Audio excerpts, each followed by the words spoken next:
Hey, all you Ethicuties and the 40% of you who have still not subscribed to the Ethicsverse, welcome to the coolest place to be every Tuesday at noon Eastern. If you think changing our healthcare workplaces can change our world, I got a real treat for you today, and I'm feeling real good about it because we already got almost 500 emojis just in the waiting room. So we're talking about the 2026 State of Compliance. We got a couple of phenomenal guests. We have, some of these are first-time guests on the Ethicsverse. So let's get a massive emoji explosion for Stephen Lee, Kelly Saunders, and of course, the one and only Leah Simonton, one of your all-time faves.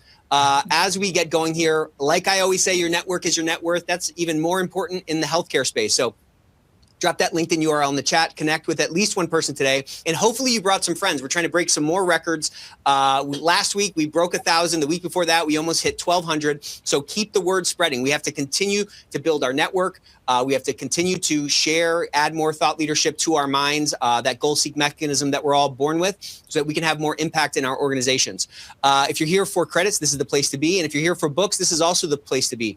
The one and only Matt Silverman wrote this phenomenal book called The Champions Network. It's all about building a network of compliance champions, ethics champions inside your organization, and bringing more people into the risk management apparatus that you are over and you are building. So if you have not picked this book up, open a new tab, jump over to Amazon and get it, or just participate in the chat with some smart questions because we're giving away 5 of these babies today.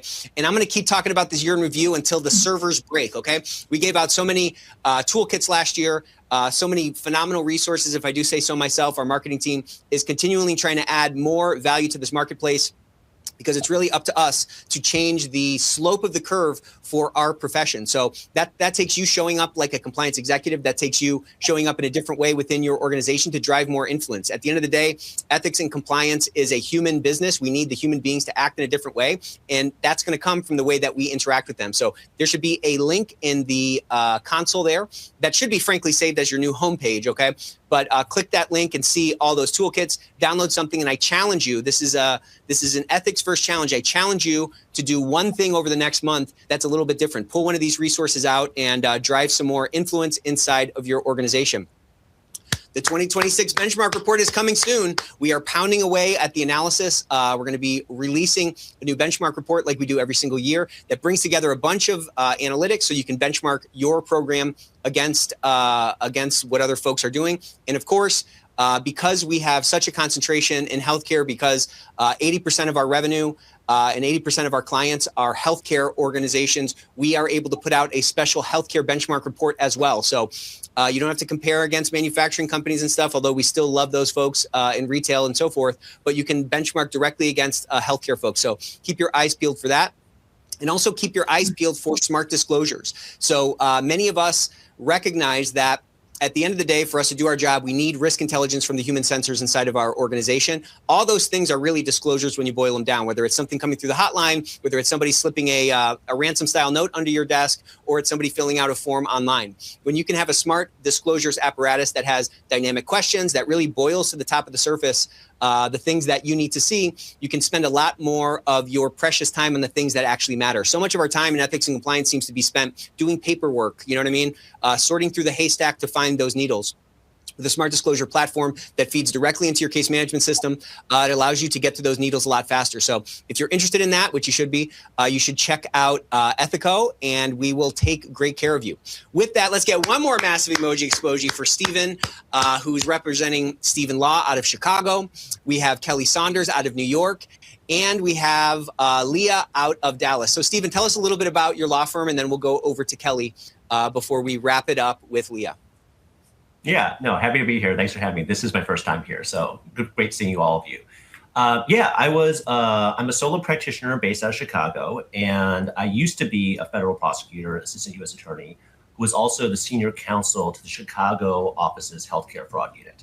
So I've done this kind of on both sides, and lots of thoughts about all this. And but I've been out in the private sector for about 6 years now, including the past 3-4 years as a solo practitioner. So seen a lot of things that, and happy to share kind of what I've seen and kind of what I'm seeing out there.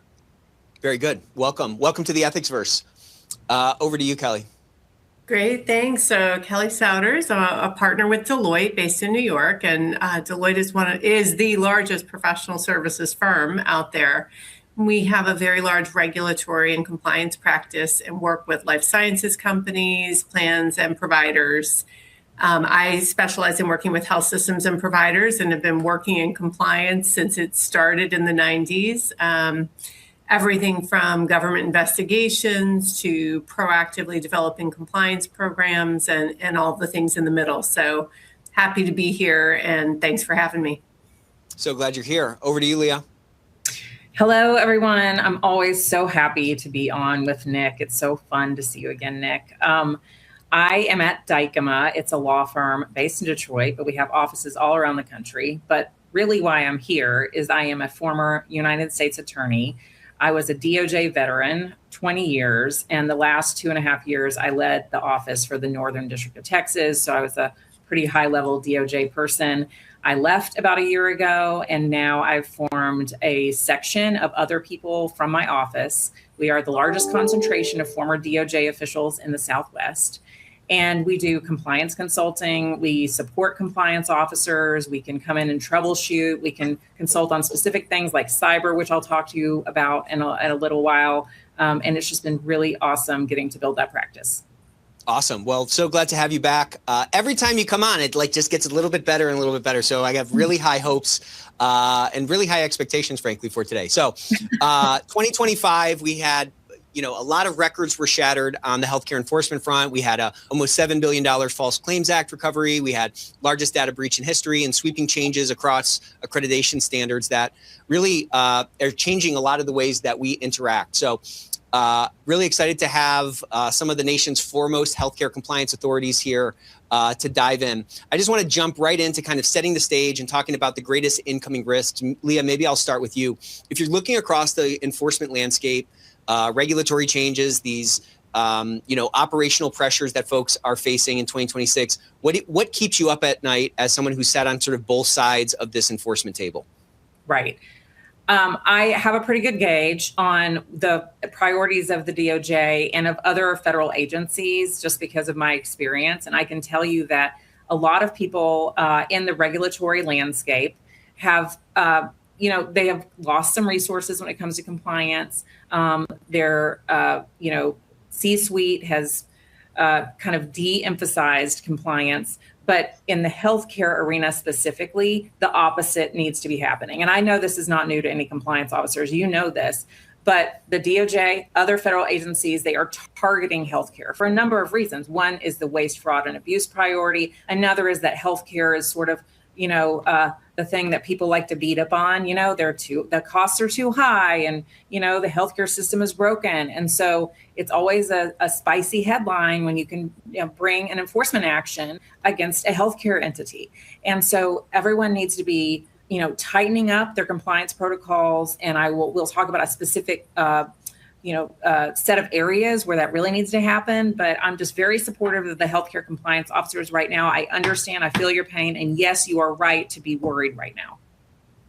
I feel your pain. I would have loved to hear a little Bill Clinton from you there. Okay, Kelly, how about to you? And then over to Stephen. Talk to us a little bit about what's keeping you up at night and what folks should really have on their radar right now. Yeah, I agree with Leah. It's a really tough time. Providers are facing a lot of financial pressures, and so budgets are tight, funding is tight. So for compliance officers and teams, everyone's being asked to do more with less. And so I think what I worry about is just there's a lot. I mean, I don't know that there's ever been more that a compliance officer, compliance team needs to be worried about. The pace and the scope of regulation is unbelievable. And so I think what I worry about is just how compliance officers are going to keep up and be able to focus on the right things with, the same or less resources, because I don't think anybody's getting more. But I agree with Leah. There are high expectations and a lot of focus on fraud, waste, and abuse, whether we think that's right or wrong. Yeah, I mean, there's this constant push. The tension sort of keeps rising, right? Like the scope of responsibility continues to expand. And to your point, the resources never seem to keep pace. That's why I'm always kind of talking about making better bets with our time. We have to focus our efforts on the things that are actually going to move the needle, but it's difficult because there's so much stuff flying around. That's a phenomenal point. Stephen, over to you. You have kind of an interesting take on this question. What do you think? What are you seeing, and what's kind of keeping you up at night? Yeah, the big thing that really kind of haunts me is how much the government's kind of getting wrong. I mean, basically, especially when we talk about healthcare, we're dealing with very complex legal issues, regulatory issues. And I think the government just gets it wrong a lot of the time. And I think there's kind of different things going on there. One, I think there is this kind of brain drain in the Department of Justice and in the federal government generally, which is having kind of lots of spillover effect because, the government's lost a lot of the people who really kind of know this stuff.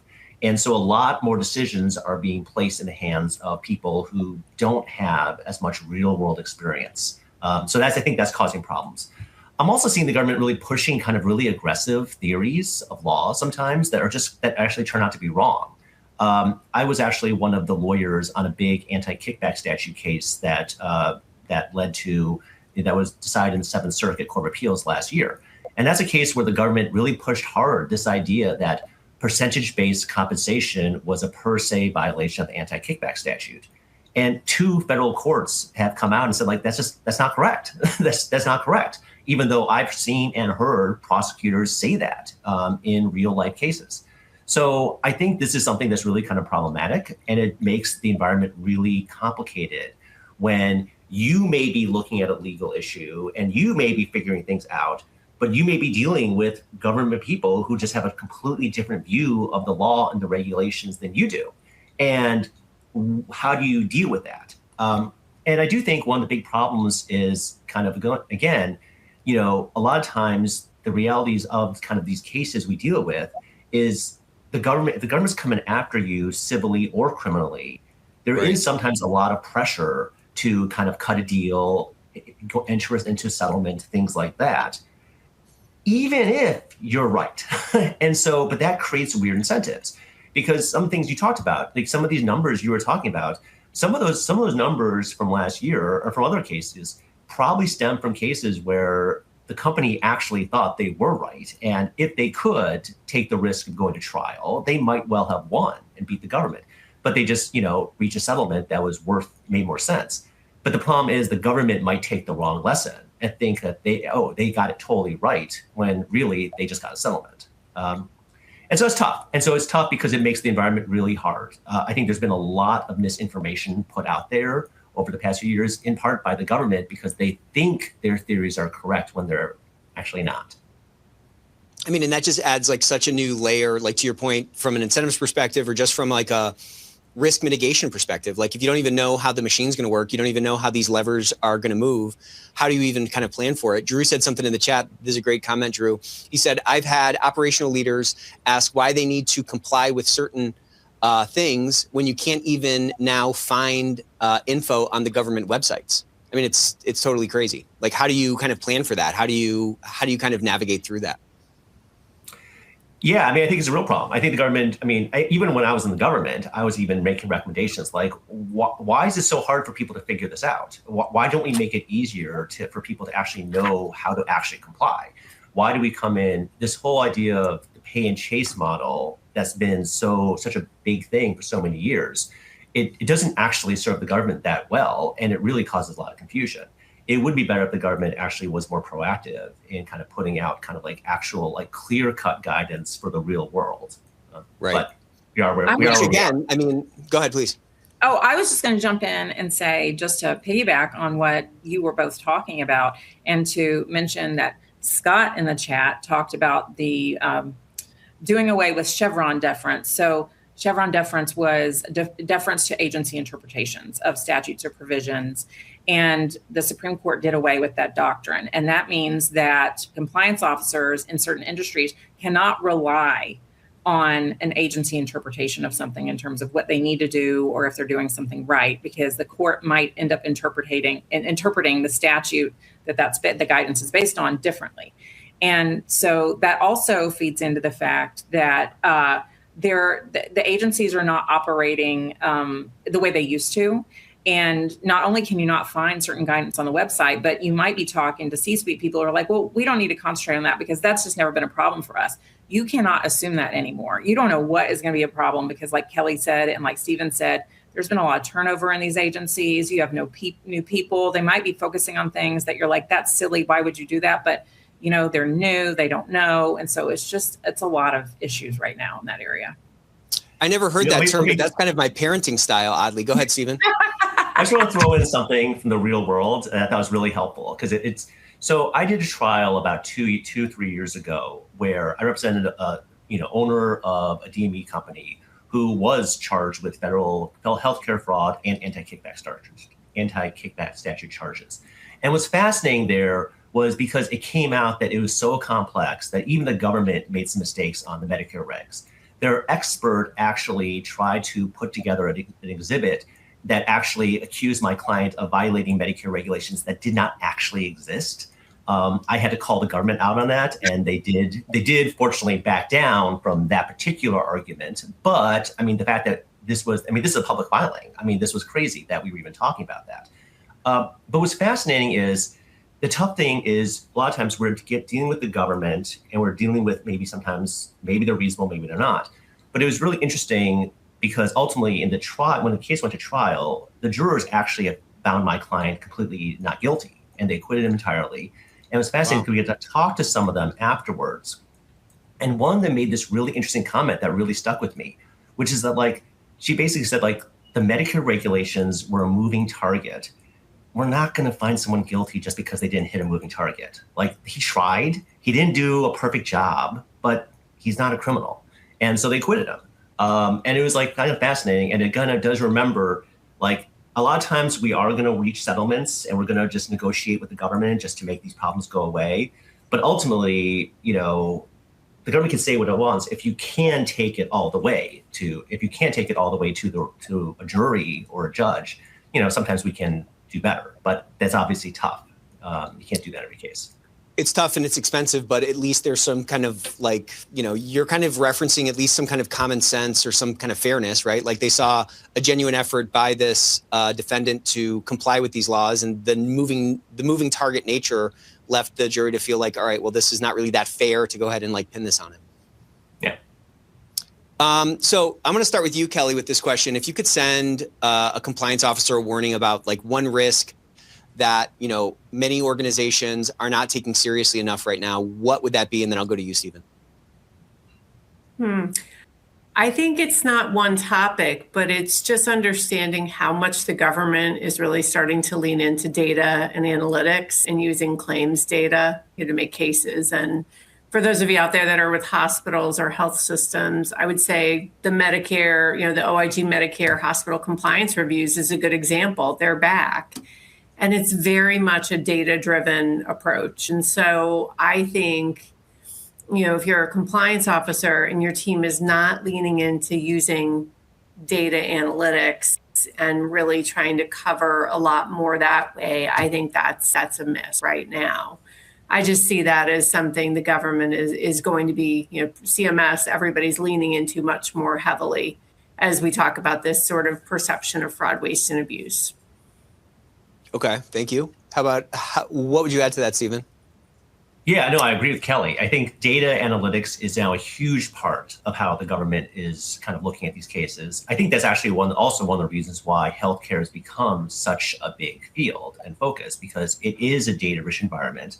The government has the data, and they can look at it, and they can see things that are weird and that might look potentially like fraud, waste, and abuse. So I think the big thing there is to really kind of, try to see what you can do to kind of get ahead of that. I think to really kind of try to look at your data the way the government might look at your data, and really kind of think about that, try to catch these things ahead of time. So one of the big things is, I think, to the extent you can kind of figure out what your peers are doing, see if you are, kind of basically in line with your peers, or if you are kind of what the government would view as a massive outlier.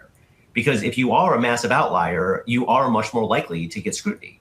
At the same time, someone has to be the number one provider in every state, and someone has to be the number one provider for every billing code, right? So just because you're the top person doesn't mean you're doing anything wrong. But if you're the top person, well, it's useful to know that, and to know that okay, we're probably going to get looked at some point, and we just got to be ready, and we just got to be able to explain, well, here's why we're the number one, and totally makes sense. So I think kind of getting ahead of that, I think it's tricky, but there is some publicly available Medicare data that can help people benchmark themselves against their peers. And the other thing is kind of just keeping in mind that audits, I think, my experience, they're more designed to catch errors than fraud. Because I think fraud requires kind of more of a comparison. And so that's where I think sometimes I've seen in my experience, I've seen people miss stuff in audits that they could have caught if they were thinking more from a fraud lens. Can you tell me a little bit more about that? Because I think that's an important distinction, because sometimes, kind of to your point, if what you're saying is true, there's almost like a false sense of security around like an audit workflow that's sort of in place that might sort of by its nature be overlooking sort of something that might be fraudulent. Yeah, so I think audits, a lot of times they'll assume the accuracy of the patient files or charts you're looking at. And that's kind of like, that assumption is kind of very counter to fraud, right? Because the whole point of fraud is that the charts aren't true. So I'll just give an example that I actually litigated when I was a prosecutor, one of my first big healthcare fraud cases. This guy I prosecuted, he was a dermatologist. He was committing healthcare fraud. He was billing cosmetic light treatments as if he was destroying large numbers of precancerous lesions. He was audited quite a bit. What he did was he designed his charts in a way that beat the audit. Because if you picked 20 random claims and you looked at the underlying data and charts for those 20 claims, it all looks like legitimate enough. And so he would pass the audit. The big thing was recognizing, wait. This is not just one random claim for this one patient. This patient got 25 of these procedures in the past 2 years. Like, that's weird. That is really out of line with how dermatologists normally practice.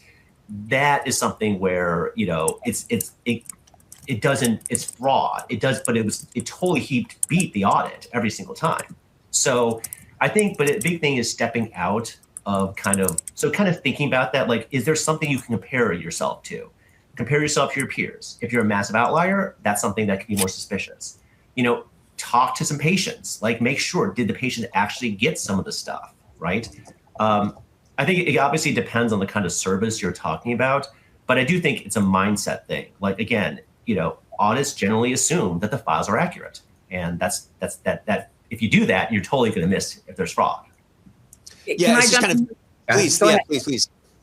Oh, all I was going to say is I totally agree with Stephen. And one of the things that Scott Hogan, who you had on last week, my partner at Dykema, Scott, does, he was on the civil side and he dealt a lot with key TAMs and the False Claims Act.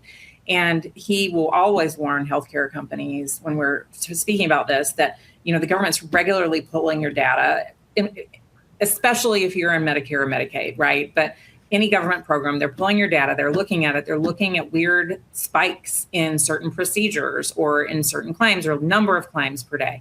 And they're looking at it, like Stephen said, to find fraud.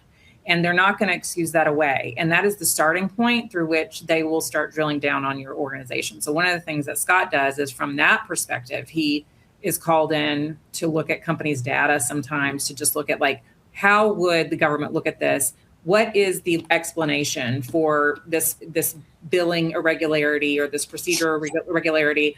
And you sometimes you fix it. Sometimes it's just an operational inefficiency that's there, or some sort of issue that's not going to result in an investigation.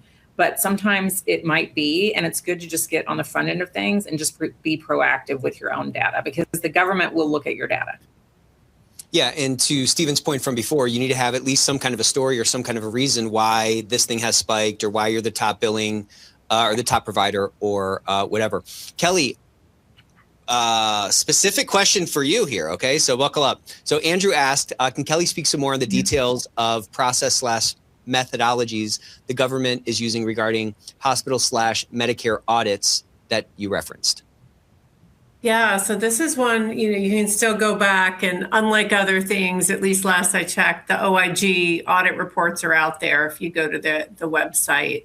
And so I think the last hospital compliance review reports, for example, were issued there's a few more recent, but mainly, a few years back. And if you go in, it's a really rich source of data. So the first thing you'll see is, if you're a hospital or health system, you're going to see the 15 or 20 areas the government's interested in.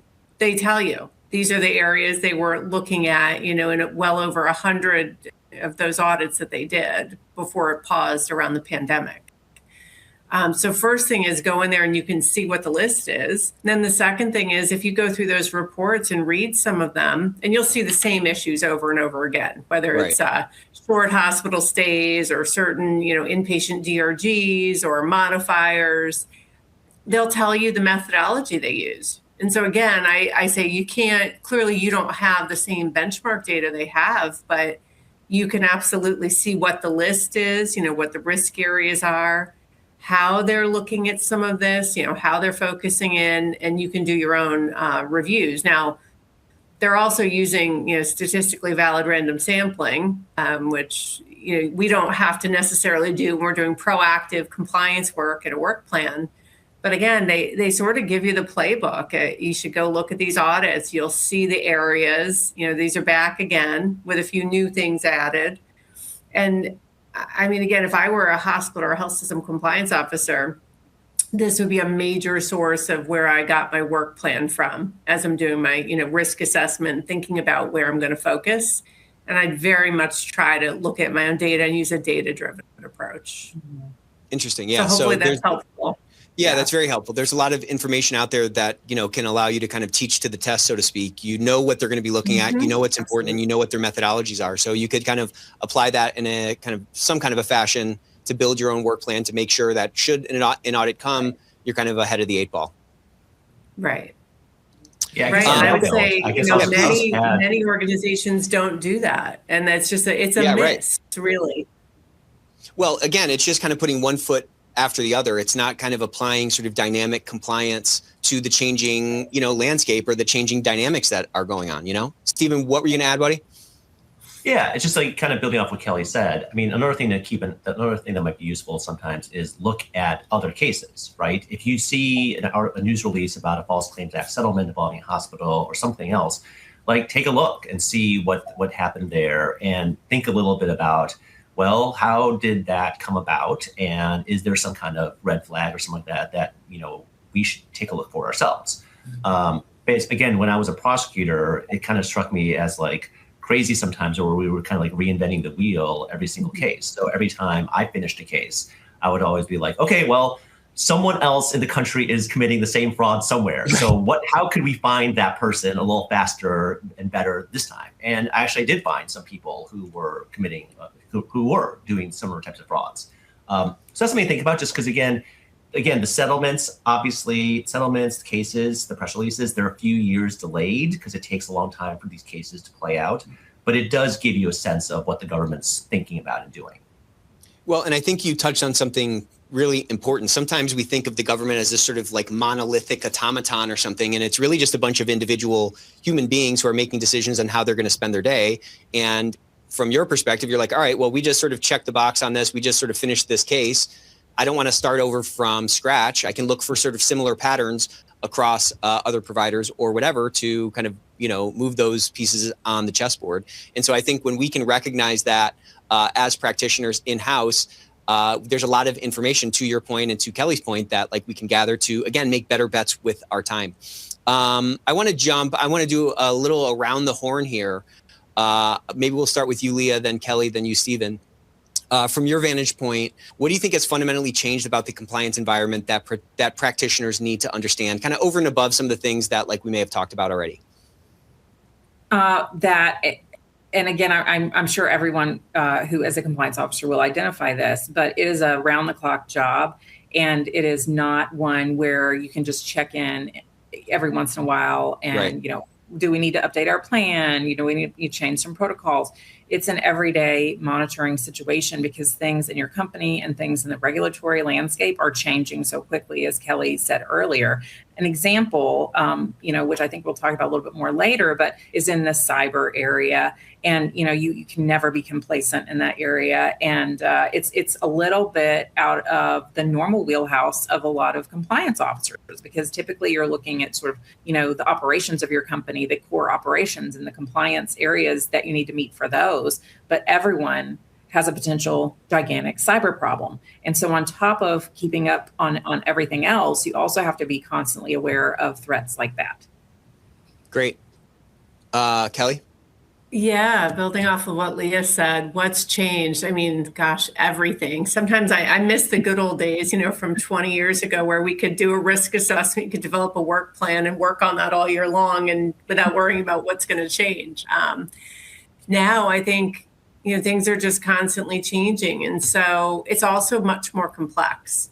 I mean, if you're a compliance officer now in a healthcare organization, you need to know a little bit about everything, and you Right. need to really have a good process how to stay on top of things. I mean, AI, cyber, 340B, it's any number of things, and so I think what I would say is it's just the complexity, the pace, and the complexity.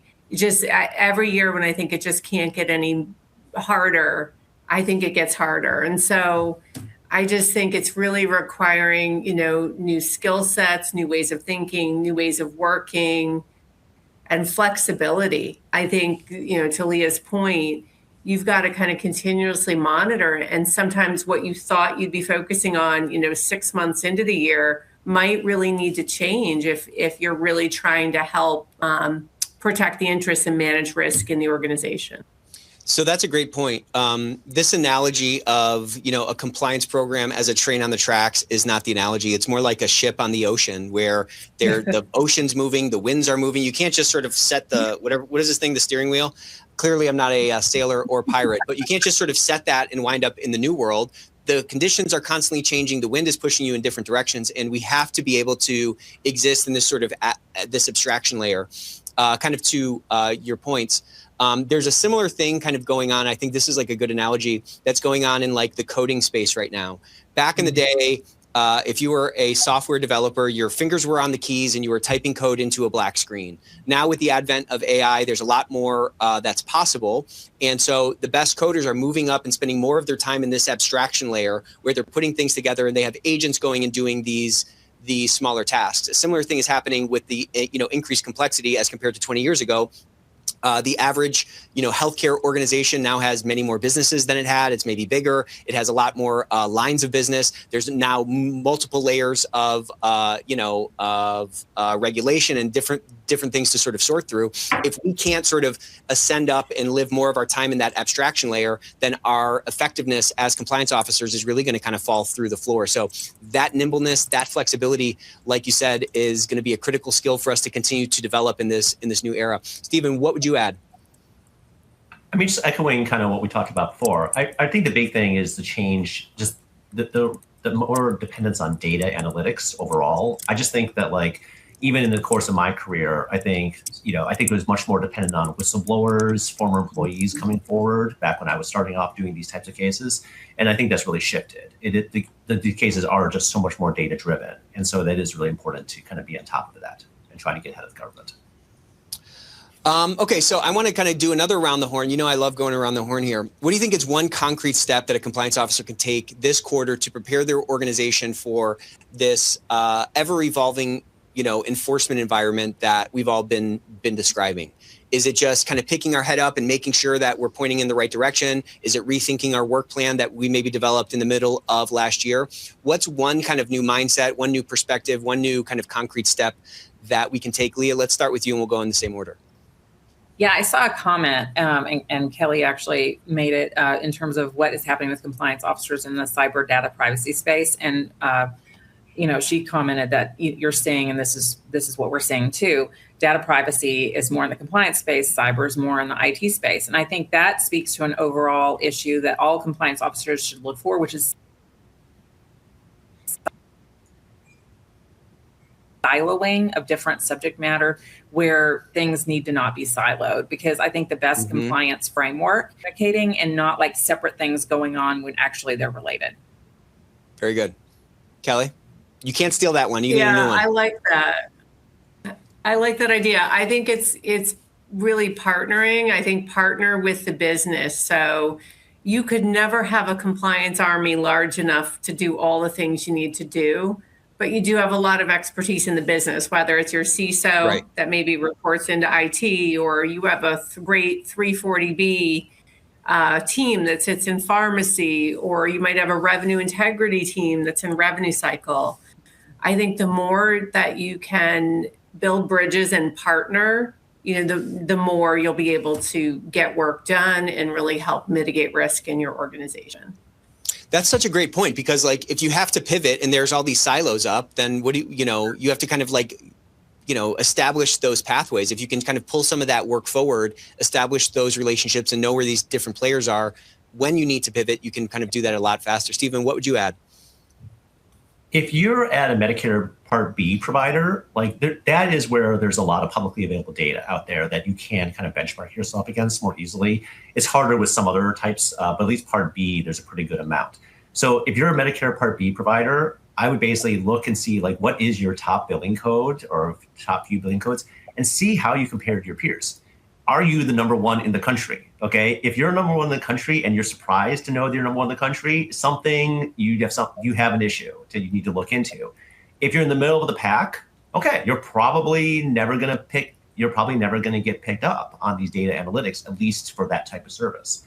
But I do think that's kind of something that can be helpful. I mean, I've done this with people where I've seen like, okay, there is a problem here. Your numbers are way too high. I've also seen people who are like, no, your numbers are, you're way in the middle. The government's never going to come after you for this kind of thing because your numbers aren't unusual at all. I just think that's kind of a very specific thing that you can do if you're especially if you're a Part B provider. Well, and if you're like every other compliance officer on this call, who you probably have too long of a to-do list, or to your point, or to Kelly's point, you're never going to be able to kind of get to everything.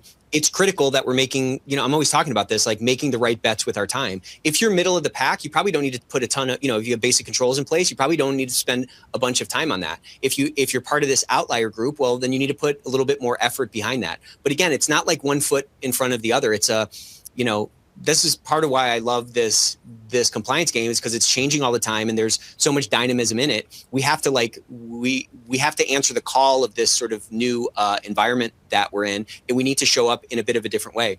So speaking of that, there's been this sort of shift. We've been alluding to it in this conversation. We've talked about it on other episodes, but the shift from process-based to outcome-based accountability.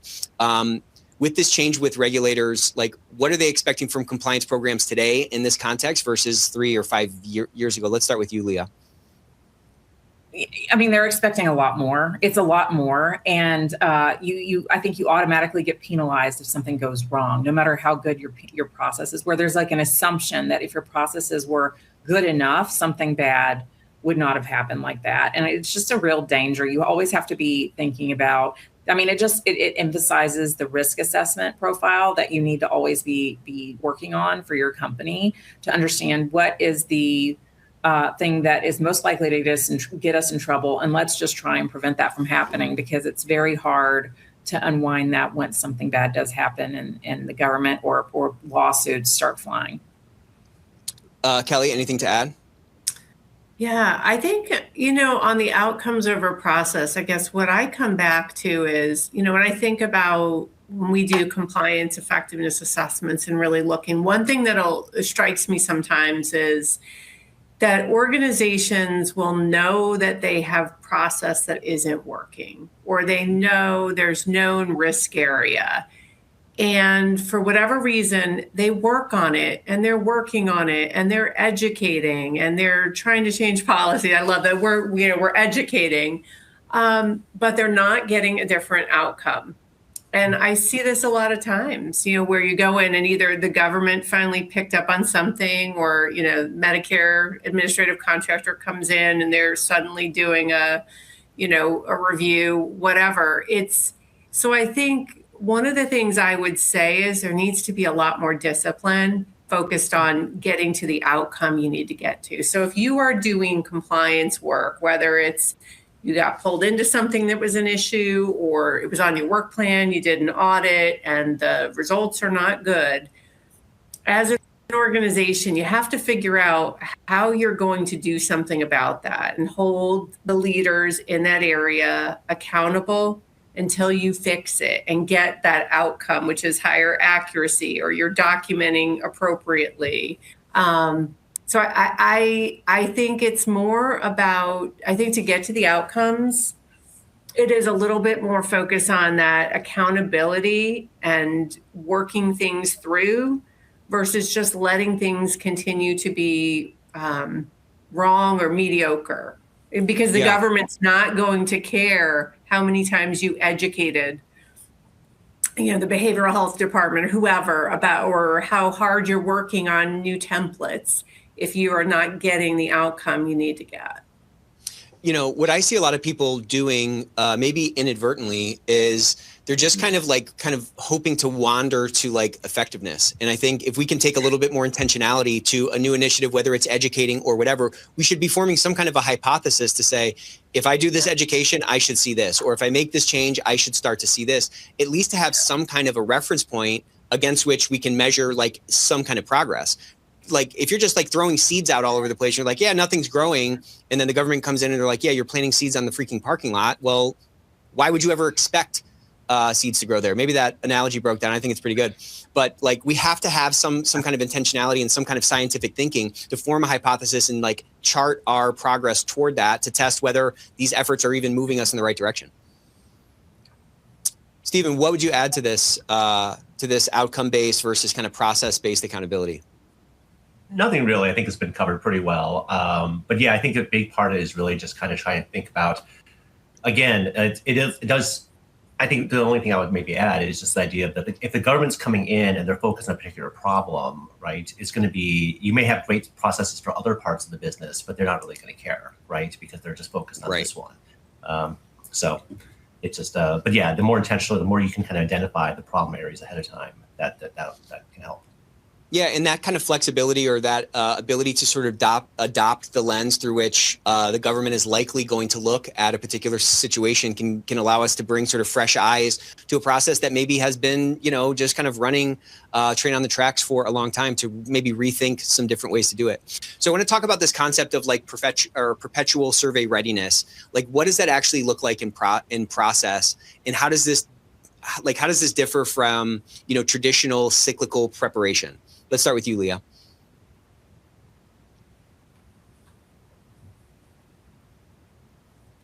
It looks like continuously be monitoring things, and you can't just rely on things that occur on an incremental basis. That's just not the world we live in anymore. But I think it's an advantage for people. And although it is stressful to think of that, to have to do that, I think it's an advantage because ultimately your company is going to be so much better off by continuous monitoring in all the ways that we've talked about. Because then if there are things that are going wrong, like I've said, even if they don't result in any government involvement or outside lawsuits, you're going to catch it, and your hero cape, and they would be throwing a parade for you. But it's an important thing. I think it's better for companies to have that continuous monitoring. That's what the government expects these days. That's what you would be. That's what a plaintiff would say that or class action would say that you're liable for if there was some lapse that happened that resulted in civil litigation. So I would see it as an opportunity. Okay. Kelly, anything to add? Yeah, I mean, I guess I would say that I think in some ways this is easier than ever to do, especially when we think about what readiness means. It's the continuous monitoring, but also sort of educating and keeping policies up to date, making sure process is current. And one of the things I hope I see organizations start to do more is use some of the great AI tools and technology that's out there to kind of help us monitor, regulatory change and then incorporate it back like into policies and keep policies and procedures and then education and all the downstream things a lot fresher. So I do think that it is, again, it's this like pace of change and us being able to all adapt to kind of it's not a one and done anymore, or a one in every 3 years. It's now just this continuous monitoring and process improvement mentality that we have to bring, survey readiness, but also just in general to our, compliance efforts. We've talked about this at a couple of different angles, this next question I'm going to ask. And I just want to kind of double down on it because I think a lot of us kind of struggle with this kind of, you go to the store with a certain list and they don't have what you need. And it's like, well, what do I kind of do now? as standards are being reduced and they're being reduced in number but increased in rigor, like how do we make sure that we're properly prioritizing where to invest our resources? There's 1,000 things to do. We can only get 100 of them done. How can we prioritize it? You guys have all given some good strategies. Stephen, I want to start with you on this. And how often should we be going back to check if our quote unquote investment strategy is working and where we might need to reallocate resources? Yeah, I think basically, trying to figure out where you're trying to read the tea leaves and trying to figure out what is the government going to care about, right? What is the government going to care about? And it helps to then think about, taking different factors, like what are the priorities that are out there? The extent is on kind of one of these working group priority lists, then that's something. If you see it as part of these, work plans, that's again another thing. The other thing is kind of thinking about the dollars amount. I think basically right now, the federal government, they are not omnipotent. They do not have unlimited resources. So a big part of what they're going to do is look for things where they think they can actually get a decent amount of recovery, right? Because they can't put the time and resources into every little thing that might have gone wrong. So kind of, again, focus on the things that are, look at where you're making a lot of money to make sure that, that you can justify that. So. Good. Leah, anything to add there? Yeah, I would like to talk about how my group is tackling this, because we've seen the issues. Yeah, great. The thing I've heard over and over from the compliance community is just that people keep loading up their plate with more and more and more. And while the biggest organizations might have a pretty robust compliance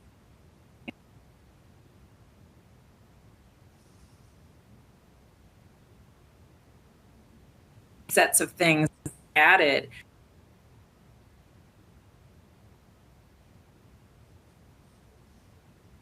Leah, you're cutting out a little bit. Leah, can you back up a little bit? This was like the juice. You cut out and we're missing the juice. Can you hear me here. right now? Yeah. Yeah. So my group has specialists for some of these overflow, I will call them overflow areas that now have been lumped into sort of the compliance or kind of should be in compliance, like cyber stuff. And we take those pieces. And so we'll come in as outside compliance consultants on those pieces, on cyber, on data analytics, looking at it for an eye to, what is your plan? What is your risk here? What would the government be looking at? And just, and if you have issues, call us. If there's a ransomware attack, call us, and we can tell you, we can line up everything so that if, when it happens, because it's going to happen, this is what you need to do. This is what you need to think about beforehand. We can help walk you through it, because compliance officers cannot do all of this. It is impossible. And I feel for them, but it's like, that's why we've developed these sort of like these niche consulting areas for different parts of what's been added to the compliance menu, is because it's just not feasible for one person or even one department unless it's gigantic to do all of this. I've referenced this book in the past, and I would just encourage everyone to read it. It's called Thinking in Bets by Amy Duke. And it's all about how life is so much more like poker than it is like chess. In chess, all the information is available, right, on a chessboard. You don't know what move somebody is going to make, but you know where all the pieces are. That's not what compliance is like. Compliance is much more like a poker tournament. And you don't win a poker tournament by just betting every hand. You don't build a great compliance program, to your point, by just doing everything and just loading more up. You have to make the bets on the hands that you're going to win and the ones that are of the most risk. You know what I mean? And so there is a little bit of, that can be kind of a threat, but that can also be an opportunity. It's a threat because it's like, well, oh, crap, I have to make, there's a certain sort of false sense of security in saying well, shoot, if I just do everything, then I'll be good to go. Well, you can't do everything, kind of to your exact point. So there's also kind of on the other side, I think there's a lot of freedom in that ability to make bets in the application of our, the toolbox of risk lenses that we've built up, the risk mitigating tools and the experiences that we've had over our careers in compliance. Those should influence which hands that we end up kind of making bets on. So we should have the freedom to direct, our program in the way that is going to be, most effective for our organization, taking into account what Kelly said and what Stephen said. Where are we most at risk? What are they most likely to be looking at? And what resources do I have to kind of stop the biggest risks in their tracks. What would you add, Kelly? I would say 1,000,000%. You've got to take a risk-based approach. You do. You place your bets. Although I've never thought about compliance like a poker game, but we could do that today. I guess the other thing I would say too is I think it's really important that if you're a compliance officer and you have, everybody has limited resources, right? That you are being very clear with your board and with your leadership team that there's all this risk out there, right? So how did we get to what we are going to focus on and why? But then make sure people know too what we're not focusing on right now or this year, or what's some risk we're maybe willing to accept, right? And so I do think it's really important that we can't do everything. So if you try to do everything, you're going to do nothing well. But I do think you have to be really focused on what's most impactful, what's most important, and make sure everybody around you understands that. Because then that's going to help leaders understand too, hey, there's these things compliance isn't covering. Are we really okay with that? I know you love this analogy, but like back to the poker thing, you should have some reason why you're going all in on a hand. And you should also have some reason why you're not making that bet, given what hands you have. And like, I love what you said, telling the board or telling executive team, hey, we're doing this because of X, Y, and Z, and we're not doing this because of ABC, at least shares your rationale on both sides of the fence and helps, if nothing else, it helps you kind of show up as a risk-based executive on the one hand. It helps show that like you're thinking about those things, and it at least creates like an interaction point for a conversation to, discuss some of that rationale some more. I want to pivot into cyber for a few minutes, and then we're going to get into some data-driven federal enforcement, which is one of Stephen's favorite topics. But let's start with you, Leah. We have data breaches now kind of costing like 10 million on average. How do you think compliance officers should frame cybersecurity investment as risk mitigation rather than an IT expense? Is there some opportunity in that? Yes, there's definitely opportunity. And there's also it's a necessity these days. And one of the questions in the chat was, is cyber really just, it's with kind of IT a lot, and it should not be. Obviously, IT has a role, but this can cost the company millions of dollars. And I'll explain why. It's like probably, I would say, one of the greatest threats that any company faces right now, because it just happens. And there's often, people have cybersecurity insurance, but what if the demand is over 10 million, which is like a typical policy? You might have to pay it. If you can't pay it, then they will release your data, and then you'll be in the news. And then, you'll have reputational harm. You'll have the risk of class action lawsuits. And this is never more important to consider than in the healthcare space. You have the most private data of anyone and the most data, period, of people's social security numbers, birth dates, all the PII, plus their health information. And so whether you take it on yourself to talk to your upper executives or you just take a team-based approach, someone needs to be concentrating on cyber risk besides just the IT team. National Security and Cyber at our U.S. Attorney's Office, she prosecuted one of the largest ransomware variants in the country, the Soto-no-Kibi variant. And so she understands cyber, front to back cover, and she does this consulting. And she also has law enforcement contacts. So if you do find yourself in this compromising position, we can reach out and try to get some of the money back, which is great. But there so many things you have to consider, and you cannot estimate a cost for a cyber intrusion cost. You don't know how much the attackers will demand in ransom. You don't know if they're going to ultimately release the data or not. You don't know. You might, if there are, there's a breach, and even if they don't release the data, they have the data, and so then you have data notification requirements that can, they're federal. Right. There's varies by state. You have to have consulting on that to make sure you're getting that right, or you can be sued simply for how you notify people of a breach. You have government investigations. You have the, HHS, Office of Civil Rights investigation will take place. So it is so important that someone in your organization outside of IT focus on cyber. Well, it's a great point, because I find a lot of executives either underestimate the likelihood of it happening, and they absolutely all seem to underestimate the complexity that comes along with something like when it does happen. What would you add to this cyber conversation, Kelly? I would just say that I agree it can't be siloed. So in practice, what I think works well is if there is, if you have, most organizations have a CISO, I've seen that person have a dotted line or reporting relationship to the compliance and privacy officer. And I've definitely seen the CISO be part of a management compliance committee. So I think it's really important. I agree with Leah that it can't just be siloed, and there's got to be good coordination and communication because it just affects the organization so much. Which again, I mean, back to your point, we have to knock down those silo walls. We have to build those relationships and be able to form these like little coalitions around the different aspects of our program that we're responsible for. So as we wrap up here, this has been a phenomenal conversation. Let's get a massive explosion of emojis, please. My goodness, this has been absolute home run. See, I missed these Tuesday sessions, okay? I want to talk a little bit about data-driven federal enforcement. And Stephen, I want to start with you. How do you think compliance programs should address the DOJ, HHS, False Claims Act, Working Group's 6 priority enforcement areas? Yeah, well, kind of the same ways we talked about earlier, but I think obviously it depends on where you are. But some of these areas I think are relatively straightforward because they are kind of like large, there's something very clear cut. And I think those are maybe easier for people to kind of understand in terms of kind of what your numbers are like, where you might rank, things like that.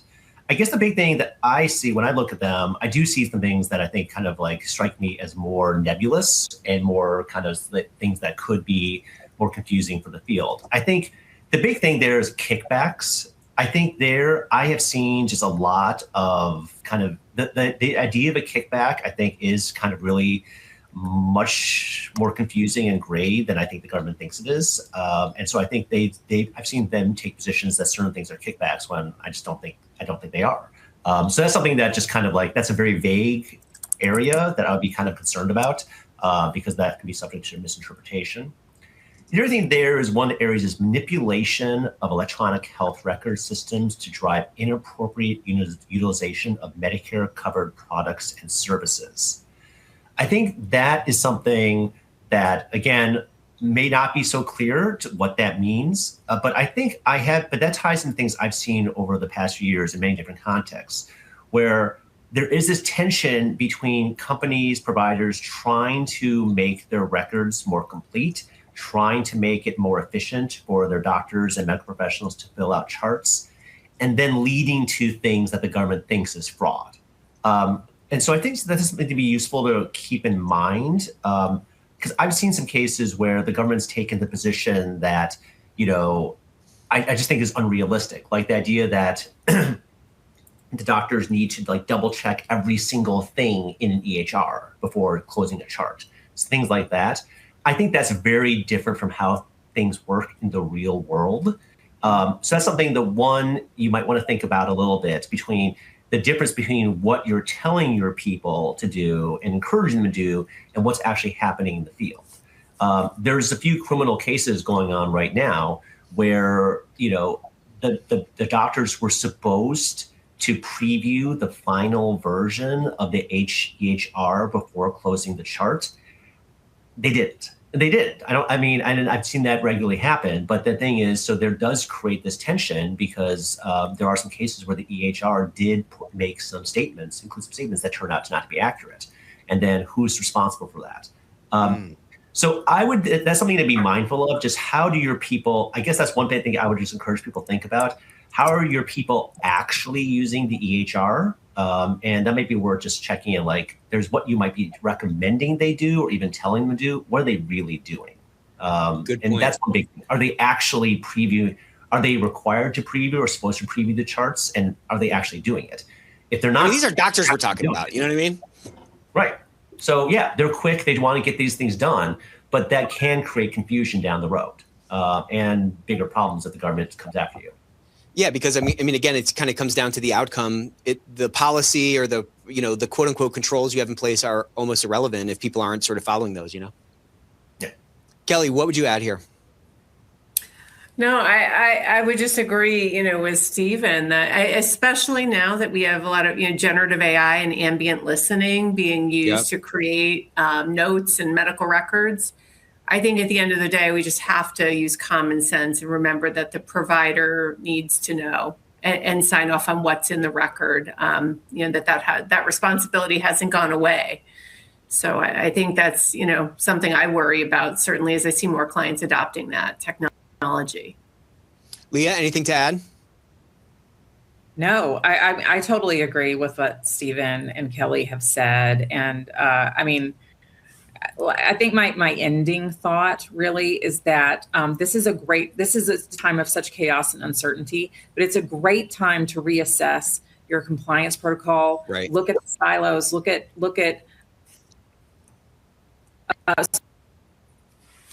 specific in terms of what you'll handle, what someone else will handle, what you'll bring in people to handle, opportunity, and that will help relieve some of the anxiety. Yeah, there's a lot of opportunity in the chaos to reassess and make sure that you're making those right bets. So thank you guys so much. Leah, Stephen, Kelly, round of applause for these guys. We almost got to 5,000 emojis today. Absolutely phenomenal. The one and only Jacob Yates said this was the best Ethicsverse he's ever seen. So I told you I had high hopes for this one, and this was absolutely great. So hope you all can join us on Thursday. We're going to be talking about supply chain in 2026. We're going to be talking about emerging risks and strategic response. So regardless of where you're at in the Ethicsverse, this is going to be the place to be. Thank you guys so much for joining. Definitely connect with Leah, Kelly, and Stephen on LinkedIn, and we'll see you Thursday. Take care.